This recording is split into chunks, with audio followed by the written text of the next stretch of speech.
साथियों नमस्कार। किताबी दुनिया की किसान और किसानी श्रृंखला में आप सभी का स्वागत है। साथियों आज हम बात करेंगे इस श्रृंखला में जोगिंदर सिंह उग्राहा के एक लेख की। इस लेख का शीर्षक है आंदोलन के भीतर संयम का महत्व पहचाने।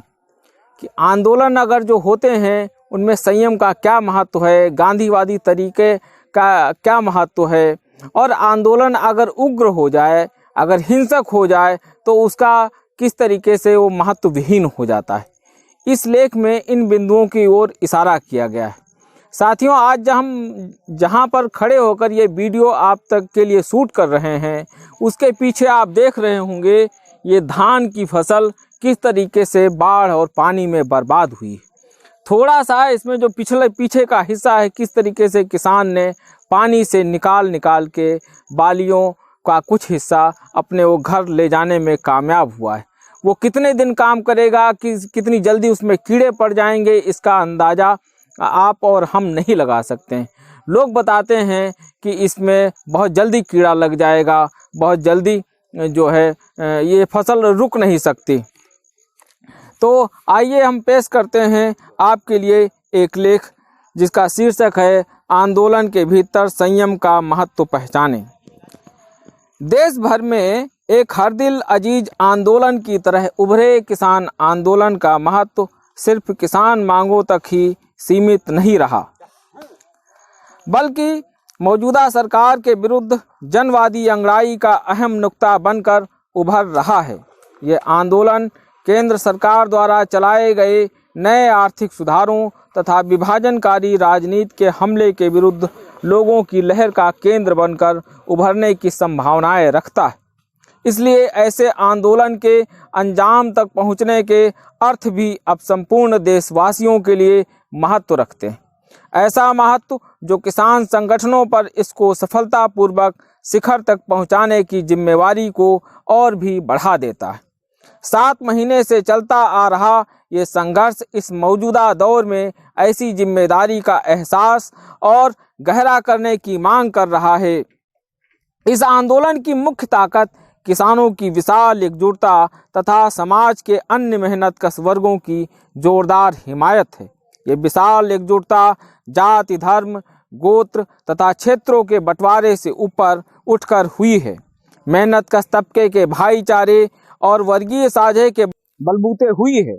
आंदोलन का धर्मनिरपेक्ष स्वरूप इसकी विशालता एकजुटता के लिए बुनियाद बना है। आंदोलन की इस ताकत ने सरकार के इसे किसी विशेष मजहब या खित्ते से जोड़कर पेश करने के मंसूबों को कामयाब नहीं होने दिया है, पर मसले को सांप्रदायिक रंगत देने में माहिर खिलाड़ियों से अभी भी हमें सचेत रहने की जरूरत है। आंदोलन के भीतर किसी भी विशेष धर्म या धर्म आधारित राज्य के मुद्दों की चर्चा इस आंदोलन के दायरे के संकुचित होने का कारण बन सकती। साथ ही ये केंद्र सरकार को आंदोलन पर राजनीतिक हमला करने का बहाना भी दे सकती। सत्ताधारी तथा कट्टरपंथियों द्वारा इसे किसी विशेष धर्म आधारित राज्य बनाने के मकसद के लिए हो रहे संघर्ष का ठप्पा लगाने की कोशिशें अभी भी जारी हैं। हमें ऐसे इरादों को कामयाब नहीं होने देना चाहिए। किसान आंदोलन हमारी वाजिब पीठ पर खड़े श्रमिक वर्ग का भाईचारा है।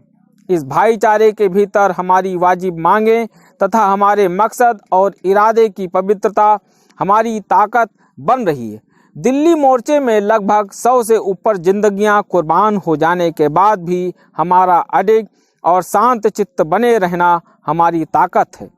हाथ से निकलते जा रहे साथियों की लंबी होती जा रही सूची के बावजूद लोगों ने अपने धीरज में आंच नहीं आने दी।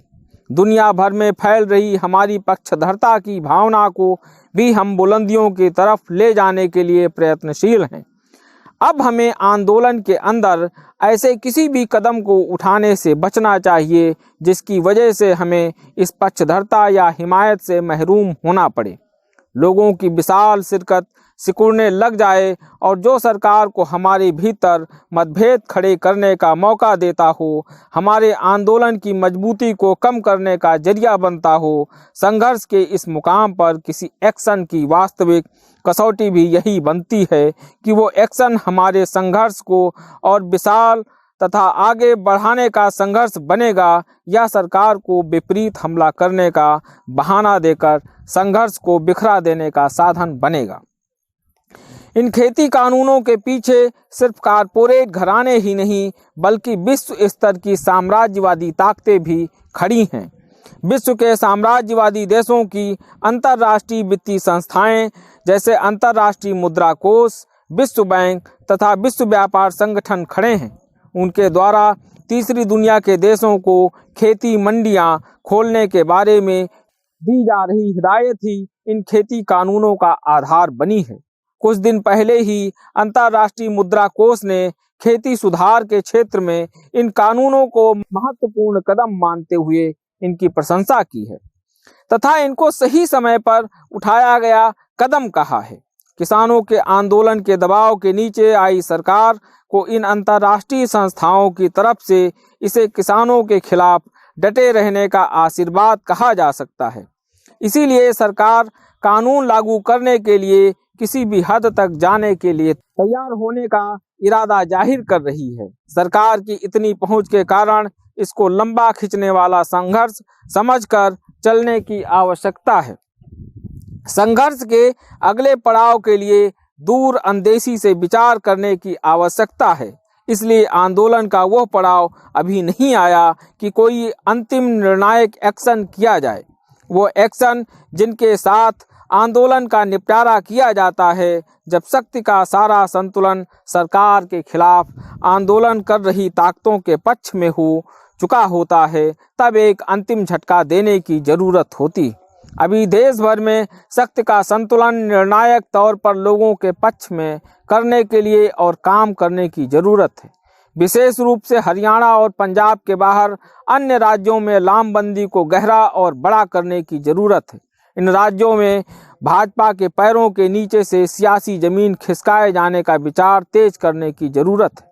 इस तरह के विचार को तेज करने के लिए दिल्ली में लगे धरने देश भर के भीतर संघर्ष की तरंगों का संचार कर रहे हैं। धैर्य और संयम की जीती जागती मिसाल के रूप में देश भर में इन धरनों की रोशनी दिखाई देती रहनी चाहिए।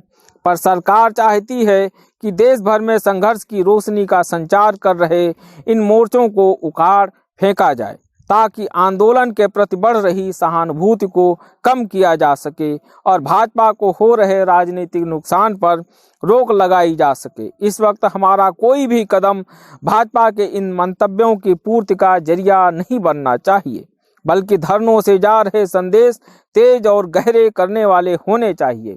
26 जनवरी को की जाने वाली परेड की विशेषता को भी इसी संदर्भ में समझने की जरूरत है। इस एक्शन के जरिए हम सरकार को राष्ट्रीय और अंतर्राष्ट्रीय स्तर पर राजनीतिक रूप से और अधिक हाशिए पर पहुंचाने जा रहे हैं। एक तरफ जब सरकार गणतंत्र दिवस मना रही होगी तो दूसरी तरफ देश की राजधानी की सड़कों पर खेती कानूनों का विरोध करती किसान परेड हो रही होगी। लाखों किसानों का रोषपूर्ण मार्च दुनिया देख रही होगी। ये प्रदर्शन अंतर्राष्ट्रीय स्तर पर सरकार की साख को गंभीर चोट पहुंचाने का जरिया बनेगा। सरकार का बढ़ता जा रहा राजनीतिक अलगाव हमारे संघर्ष की अगली पेशकदमी के लिए स्थितियों का संतुलन हमारे पक्ष में करेगा। पर यह उद्देश्य तभी हासिल किया जा सकेगा यदि हम पूर्ण अमन और धैर्य की मिसाल पेश करेंगे। अनुकरणीय व्यवहार के उदाहरण के बिना हमारा आंदोलन कमजोर होगा। ये देश के लोगों की सहानुभूति से महरूम रहेगा। संयम से बाहर जाकर की गई कोई भी भड़काऊ कार्रवाई हमारे एक्शन के संदेश की ताकत को कम कर देगी। हमें हिंसक करार दिया जाएगा और ये बहाना बनाकर राज्य की हिंसा का रास्ता खोल दिया जाएगा।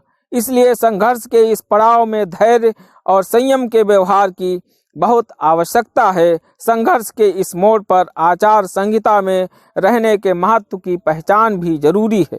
इस पहचान के जरिए ही संकुचित राजनीतिक और सांप्रदायिक उद्देश्यों के लिए ताकत का इस्तेमाल करने वाली शक्तियों को मात दी जा सकती है। हमने अपने संगठन की तरफ से किए गए बहुत सारे आंदोलनों के दौरान ऐसे मौक़ों पर अमन और संयम के व्यवहार से निर्धारित एक्शनों और उद्देश्यों में सफलता हासिल की है। ऐसे बहुत सारे मौके आए जब लोगों ने शांत चित्त रहकर सरकारी दमन का सामना किया। अपने धैर्य और कुर्बानी के जज्बे से सरकार को लोगों के बीच हाशिए की स्थिति तक पहुंचाया है। एक बड़ी व्यापारिक कंपनी के द्वारा अधिग्रहित की गई जमीन छुड़वाने के लिए चले संघर्ष में शहीद साधु सिंह तख्तपुरा के नेतृत्व में एक ऐसा ही धैर्यवान मार्च किया गया था। खेतों की तरफ से चले किसानों के काफिले ने पूर्ण अमन रखते हुए चलाई जा रही गोलियों का धैर्य से सामना किया। दमन के दौरान ये काफिला अडिग रहा। कुर्बानी के इस जज्बे, दृढ़ता, धैर्य और संयम की गहरी भावना के कारण हमारे छोटे से संगठन ने ये मोर्चा फतह किया। ऐसे ही प्राइवेट थर्मल प्लांट के लिए अधिग्रहित की गई जमीन छुड़ाने के लिए गोविंदपुरा का जमीनी आंदोलन भी दृढ़ता और दमन सहने की मिसाल बना था। पिछले दशकों के संघर्षों के दौरान ऐसे बहुत से मौके आए जब शांतचित्त, अडोल तथा अडिग रहकर धैर्य से सरकारी दमन झेल लेने के एक अरसे बाद शक्ति का संतुलन छोटे से संगठन की शक्ति के पक्ष में पलट दिया और संघर्ष जीत लिया था। इसको एक लंबा तथा लटकने वाला संघर्ष मानकर चलने वाला विचार हमें ये समझ देता है कि इन एक्शनों को संघर्ष के अगले पड़ाव की तैयारी का साधन बनाएं। सत्ता के साथ लगातार जूझते रहने के लिए अपने संगठन को और मजबूत करें। 26 जनवरी को रोषपूर्ण पर पूर्ण अमन और अमर्यादित आचरण से विशाल परेड के जरिए लंबे संघर्ष के इरादों का मुजाहरा करें। साथियों, ये लेख मूलतः पंजाबी ट्रिब्यून के लिए लिखा गया था और 19 जनवरी 2021 के अंक में प्रकाशित हुआ था। इसका हिंदी के लिए में अनुवाद बलवंत कौर जी ने किया है और बलवंत कौर और विभास वर्मा के संपादन में एक किताब आई जिसका शीर्षक है किसान आंदोलन, लहर भी, संघर्ष भी और जश्न भी। इस कवर को डिजाइन किया है डॉक्टर अपराजिता शर्मा जी ने, जो दिल्ली विश्वविद्यालय के मिरांडा हाउस में पढ़ाती थीं। लेकिन दुखद है कि इतनी संभावनाशील कलाकार, इतनी बड़ी कलाकार अभी कुछ दिन पहले हमारे बीच में नहीं रही। तो उनको श्रद्धांजलि स्वरूप भी देते हुए हम ये कवर आपको दिखा रहे हैं और किताबी दुनिया के मंच से इसे साझा कर रहे हैं। साथियों, इस किताब को नवारुण प्रकाशन ने छापा है। आज जहां हम ये वीडियो शूट कर रहे हैं वो लखीमपुर खीरी जिले का संडौरा कला गांव है।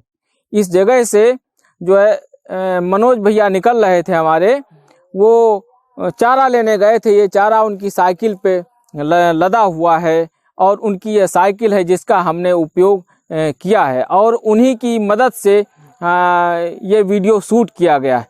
पीछे आप देख रहे हैं कि अभी बाढ़ जो आई है और बेमौसम जो है बरसात हुई है, उससे किस तरीके से किसानों की फसल बर्बाद हुई है। धान किस तरीके से सड़ गया है खेत में, आप देख रहे हैं छोटा छोटा पौधा सब जम गया है खेत ही में। फसल निकालना खेत से किसान के लिए मुश्किल हो गया है।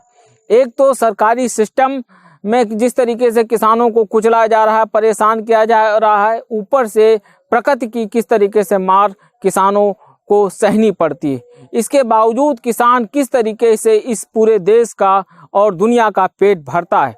तो ये ऐसा समय है जब किसान के साथ खड़े होने की ज़रूरत है, उसके साथ सहानुभूति जताने की ज़रूरत है।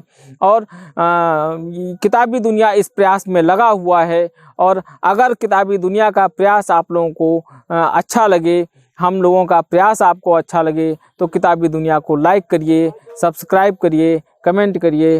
नमस्कार।